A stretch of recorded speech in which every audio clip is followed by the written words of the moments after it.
Hi everybody, meu nome é Nelson, eu sou professor de inglês e hoje eu quero falar sobre as estratégias que você tem que usar para interpretar textos na prova de inglês do vestibular. Você sabe que aquilo que você faz no seu curso de inglês, aquelas questões referentes à gramática, transformação de voz ativa para voz passiva, do discurso direto para o discurso indireto, lacunas para que você preencha com o tempo de verbo correto, nada disso cai no vestibular. O que é que cai no vestibular de inglês? Cai leitura e interpretação de textos. Para que você interprete um texto em inglês, nós temos algumas sugestões e algumas estratégias que você pode aplicar. Por exemplo, fazer não uma, mas duas leituras do texto. A leitura inicial seria uma leitura bem superficial, que nós chamamos em inglês de skimming. Sabe aquela brincadeira de jogar uma pedrinha na água para que ela quique antes de afundar? Essa brincadeira em inglês é chamada de skimming stones. Então já deu para perceber que skimming tem a ver com superfície.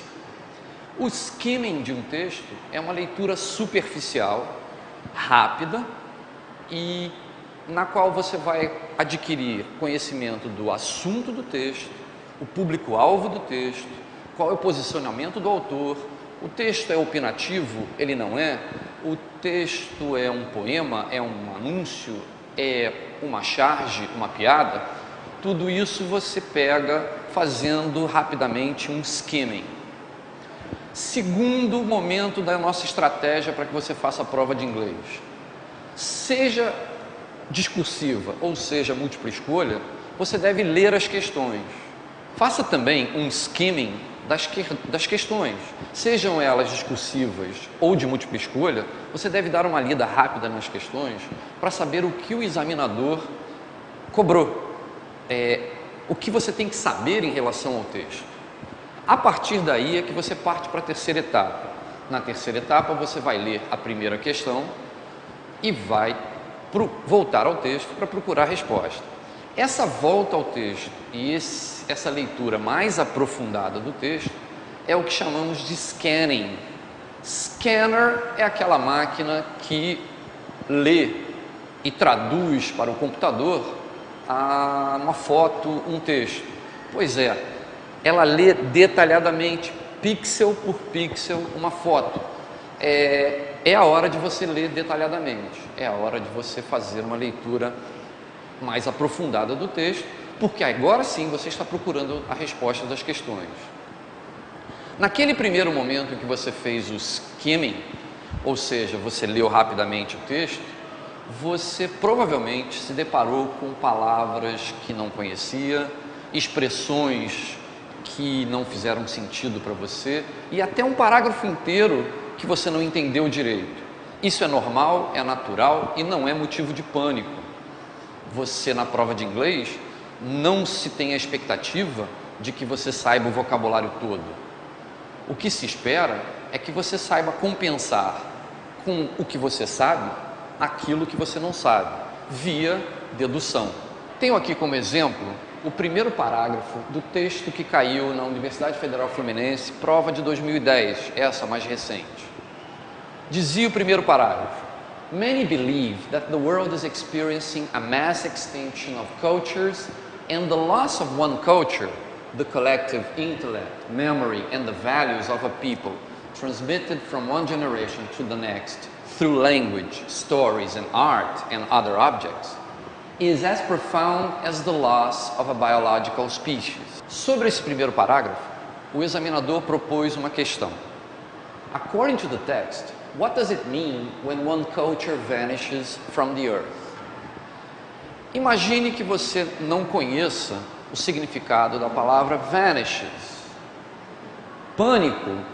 Oh meu Deus, errei a primeira questão? Não.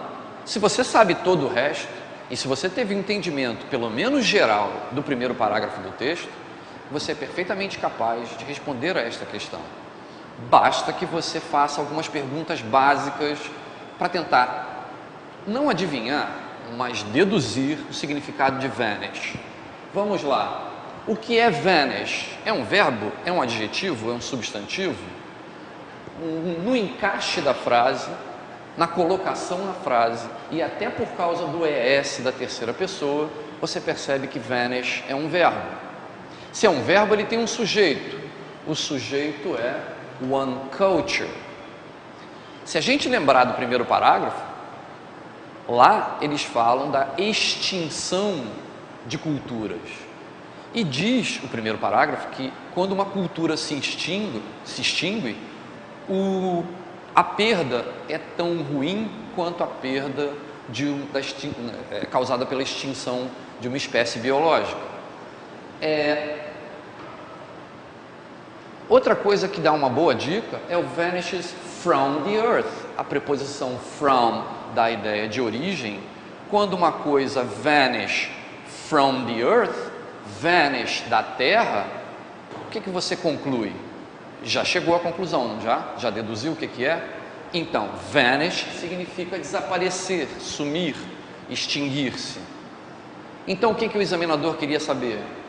De acordo com o texto, o que significa quando uma cultura desaparece da Terra? E aí, isso está muito claro, isso está escrito claramente no primeiro parágrafo do texto. O texto compara a extinção de uma cultura com a extinção de uma espécie biológica. O que eu estou querendo dizer é que você pode, com o que você sabe de inglês, deduzir aquilo que você não sabe, a ponto de responder com clareza e com exatidão a uma questão proposta por um examinador do vestibular. Obrigado por hoje. Thank you very much. See you soon.